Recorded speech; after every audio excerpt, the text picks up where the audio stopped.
Hello, I'm Clive Sanders, a military poet.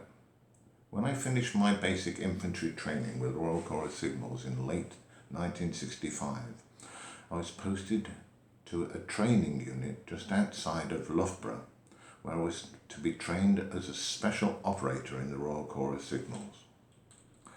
I arrived late one afternoon and was greeted by the orderly sergeant, who issued me with my bedding, told me where I would be sleeping, and then his final instruction was the following morning I was to report to the Squadron Sergeant Major at 9 o'clock, dressed in my best uniform with big hat on and nice shining white waving belt.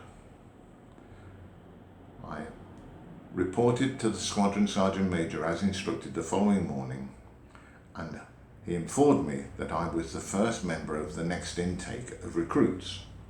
But I couldn't start my training until there were some more soldiers there to join me.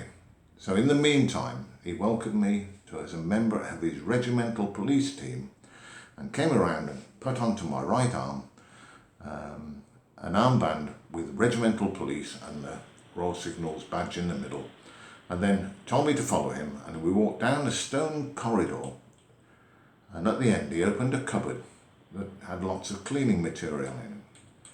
He looked at me and said, "This corridor is in shit state. I want it gleaming by naffy break at 10 o'clock. And off he marched back to his office.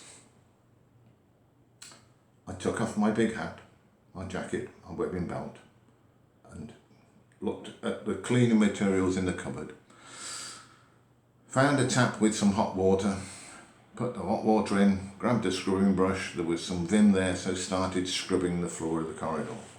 Now, I don't know if you've ever been given a menial task like scrubbing a corridor floor, but after a time you sort of just get used to it. So I was quite happily scrubbing the floor, getting covered in the meantime with little vim suds all up and down my arms, whistling away and scrubbing the floor, and then I became aware of a pair of gleaming boots marching towards me, and when I looked at it, it was the Squadron Sergeant Major, who looked at me in disgust and said, "Not you, you prat, the prisoners."